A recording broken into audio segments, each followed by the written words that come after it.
Selamat pagi teman-teman kelas 5 di seluruh Nusantara. Bagaimana kabar kalian hari ini? Semoga sehat selalu ya. Pagi ini Kak Kinan sedang membaca buku sambil makan buah. Membaca buku itu menyenangkan loh teman-teman. Dan makan buah itu sangat penting bagi kesehatan kita. Kalian sedang baca buku apa hari ini? Dan sudahkah kalian memakan buah? Oh ya, sebelum kita memulai pelajaran hari ini, jangan lupa ya kita untuk berdoa agar ilmu yang kita dapatkan bisa diterima dengan baik dan bisa bermanfaat.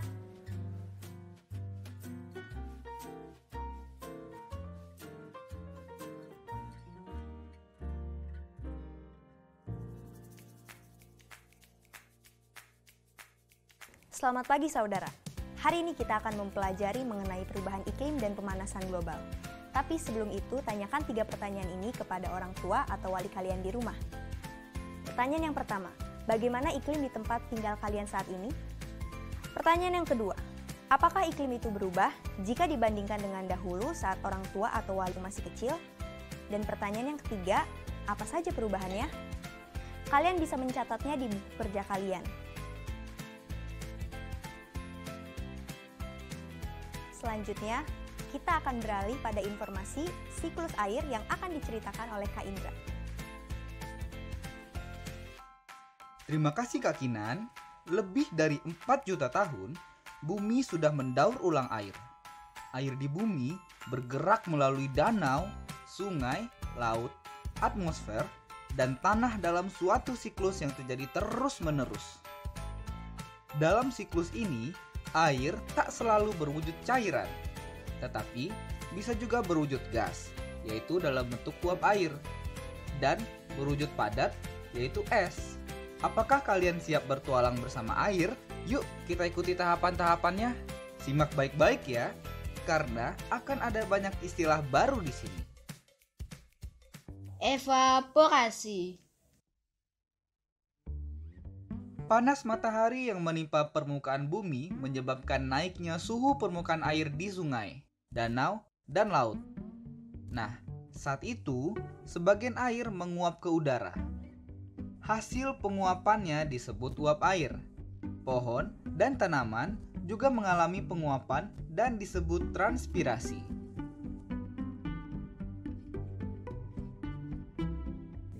Kondensasi. Uap air naik ke atas dan bertemu udara atmosfer yang dingin. Karena bertemu dengan udara yang dingin, uap air mengembun menjadi titik-titik air. Proses ini disebut kondensasi. Titik-titik air kemudian berkumpul membentuk awan. Tekanan udara menggerakkan awan-awan berputar di sekeliling bumi. Presipitasi. Jika penguapan terus terjadi, makin lama titik-titik air dalam awan menjadi makin banyak dan makin berat, sehingga udara tak kuat lagi menahannya. Akibatnya, titik-titik air itu akan jatuh lagi ke bumi dalam bentuk hujan, salju, atau hujan es. Kemana perginya titik-titik air itu setelah jatuh ke bumi?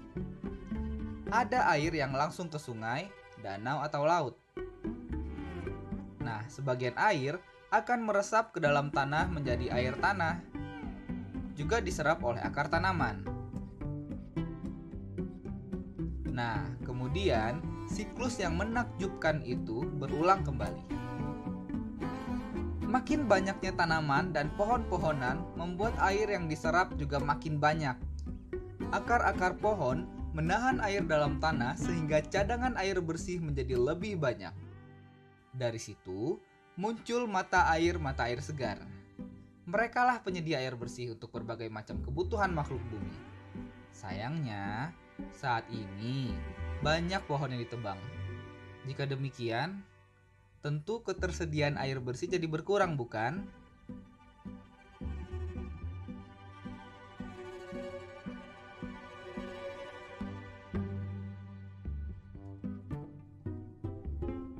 Saat ini, bumi sedang mengalami perubahan iklim. Salah satu penyebabnya adalah pemanasan global. Berbagai macam kegiatan manusia, seperti pembakaran bahan bakar yang terbuat dari fosil, yaitu gas alam, minyak bumi, dan batu bara, lalu penebangan hutan, dan penggunaan obat-obatan di bidang pertanian menyebabkan menumpuknya gas rumah kaca di atmosfer. Penumpukan gas rumah kaca tersebut menyebabkan suhu bumi memanas.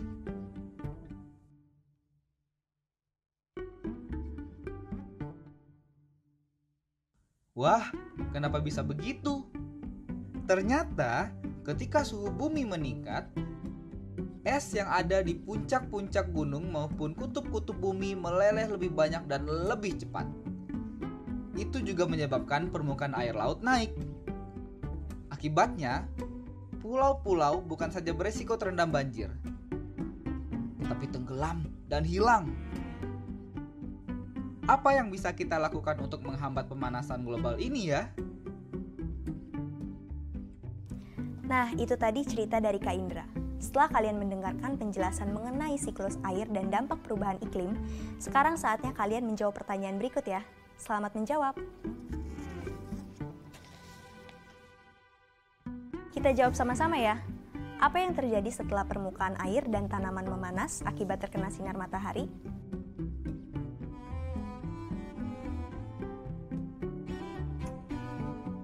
Iya, tentu saja akan terjadi penguapan. Pertanyaan kedua, kemana uap air pergi? Ia akan berubah menjadi apa nantinya?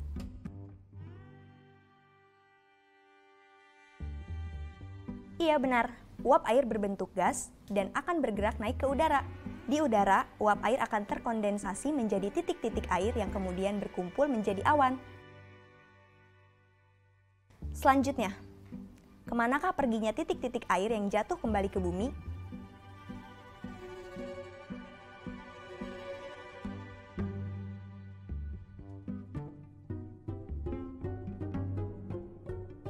Kamu benar, ada yang langsung kembali ke sungai, danau, dan laut. Ada juga yang langsung meresap ke dalam tanah. Untuk pertanyaan terakhir, kalian bisa menanyakan langsung kepada orang dewasa di rumahmu ya. Apabila mereka tidak mengetahui apa itu pemanasan global dan dampaknya, kalian bisa membantu mereka memahaminya dengan ilmu yang baru saja kalian dapatkan.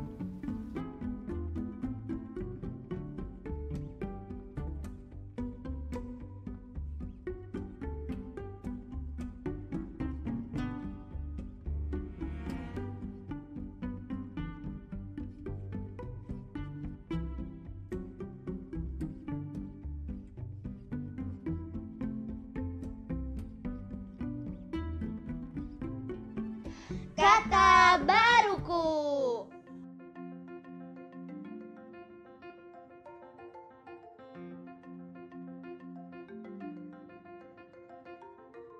Penguapan.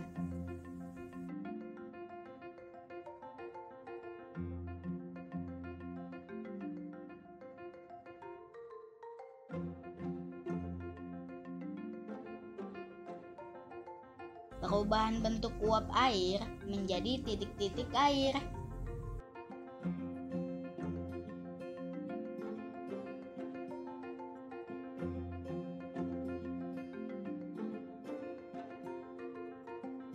turunnya hujan, es, atau salju akibat dari udara tak sanggup menahan titik-titik uap air yang sudah terlalu berat menuju ke permukaan bumi.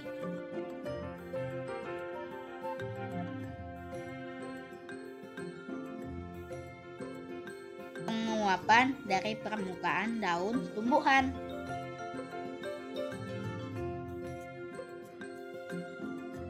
Pemanasan global.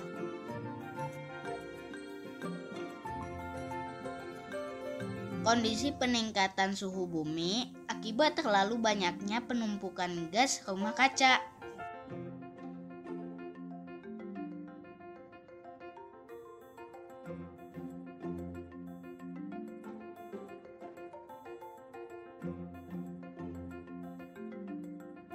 Sekarang lengkapilah kalimat di layar dengan memilih kata-kata yang disediakan dalam kotak di atas layar. Selamat mencoba!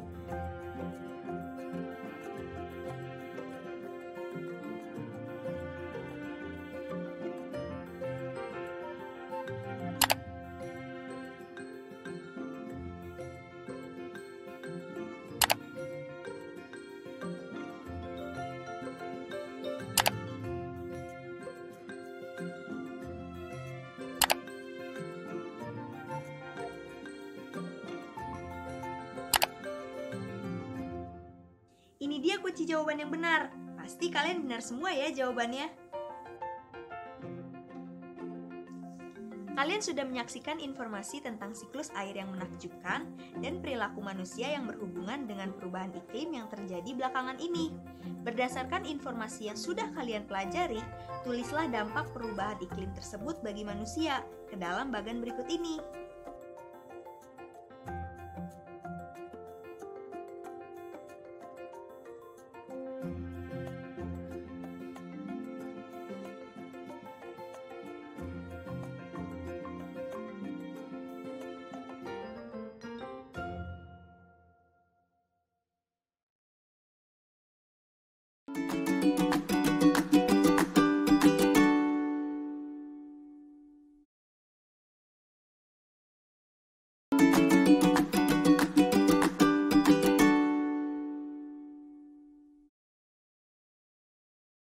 Ayo mengira. Masuk ke numerasi kali ini, kalian diminta untuk memikirkan sebanyak mungkin pasangan bilangan yang jika dikalikan akan menghasilkan angka 12. Selamat berpikir!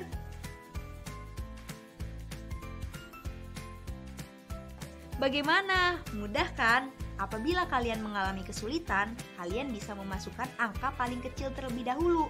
Misalkan angka 1. Angka 1 dikalikan berapa ya agar menjadi angka 12? Tentu saja dikalikan angka 12. Lalu setelah 1 ada angka 2. 2 dikalikan berapa ya agar menghasilkan angka 12? Tentu saja angka 6. Setelah itu angka 3. Angka 3 dikalikan berapa ya agar menghasilkan angka 12? Tentu angka 4. Dan berlaku sebaliknya.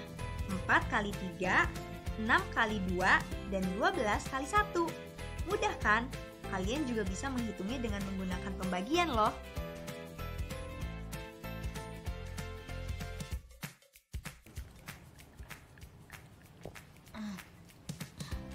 Hari ini panas sekali ya. Iya kak, cuaca saat ini lebih panas dari biasanya. Padahal dulu ayah waktu kecil nggak sepanas ini loh. Ayah tahu dari mana kalau sekarang lebih panas? Ayah kan suka ngecek situs BMKG. Nah, di situ biasanya ada tuh data perubahan suhu setiap bulannya. BMKG itu apa ya? Badan Meteorologi, Klimatologi, dan Geofisika. Oh, aku tahu ya. Nih, ayah kasih lihat ya, BMKG. Nah, nih. Ya kan?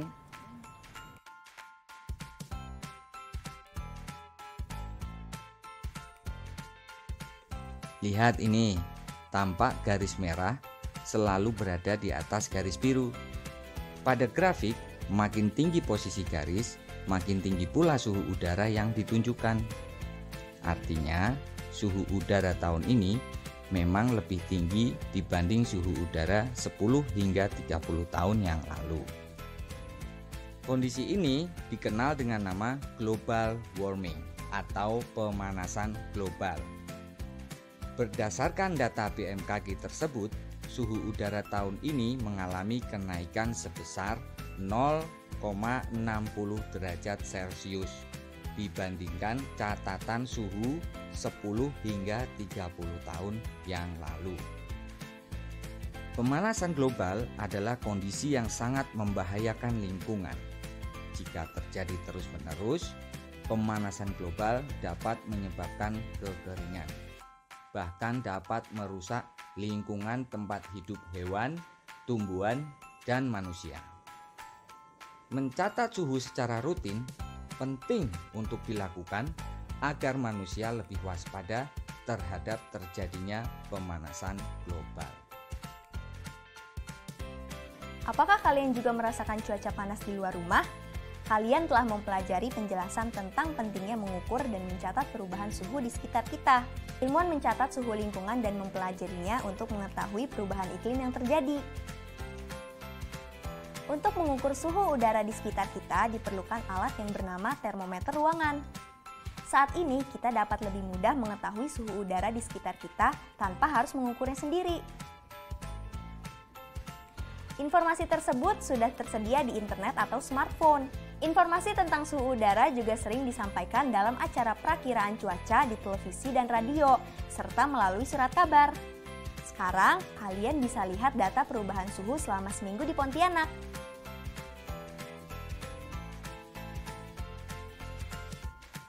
Kali ini kita akan membuatnya dalam bentuk diagram garis. Pertama, buatlah garis mendatar dan garis tegak seperti gambar di layar.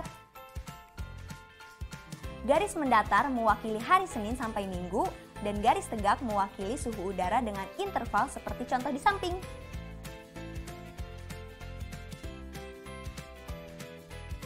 Siapkan pensil warna dan buatlah titik pada pertemuan hari dan suhu yang sesuai.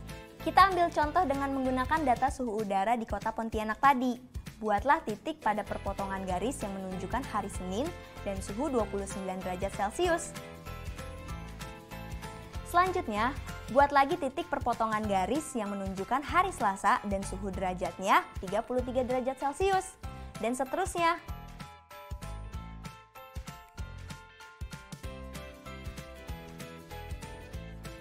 Setelahnya, kita hubungkan titik-titik tersebut menggunakan garis dengan warna yang sama. Hasilnya akan menjadi seperti ini nanti. Mudah kan? Sekarang, coba kalian buat grafis yang sama menggunakan data suhu di kotamu selama seminggu. Lalu, masukkan data ke dalam diagram garis. Selamat mencoba!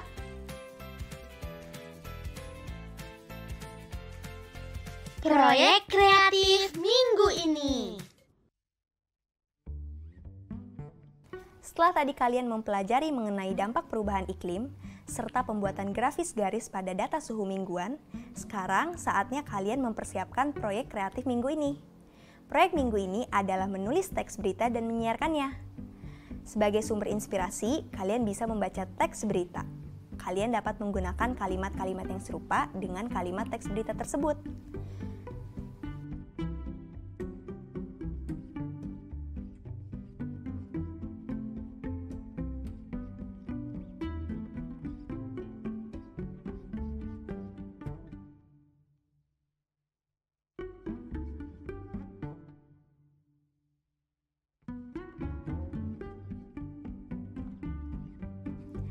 Tema teks berita sederhana yang akan kamu buat tentunya berkaitan dengan hal-hal yang sudah kamu pelajari di subtema kali ini.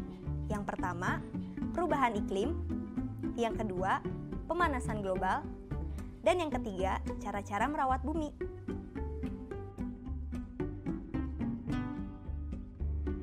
Di hari pertama, buatlah rencana dan persiapan proyek.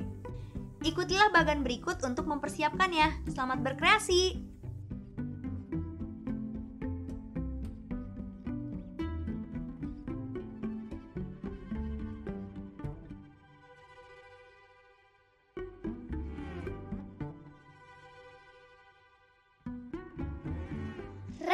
refleksi.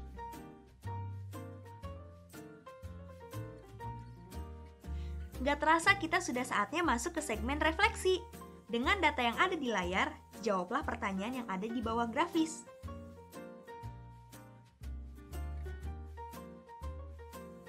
Sekarang kita jawab bersama-sama ya. Untuk soal nomor 1, pada tahun berapa tercatat suhu rata-rata tertinggi?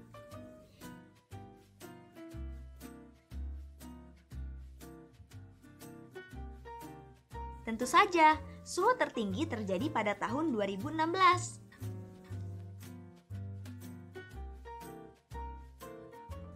Soal kedua, pada tahun berapa tercatat suhu rata-rata terendah?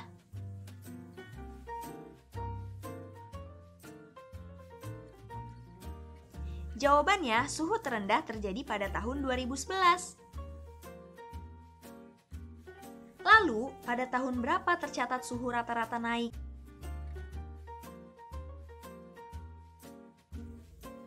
Suhu naik pada tahun 2012, 2013, 2015, 2016, dan 2020. Selanjutnya, pada tahun berapa tercatat suhu rata-rata turun? Suhu turun pada tahun 2014, 2017, dan 2018. Terakhir, berapa derajatkah kenaikan suhu yang terjadi dari tahun 2019 sampai tahun 2020?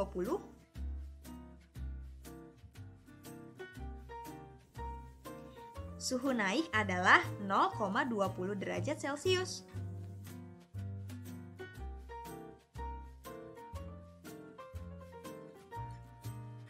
Tak terasa sudah 25 menit kita mempelajari perubahan iklim, pemanasan global, hingga suhu pada grafis garis.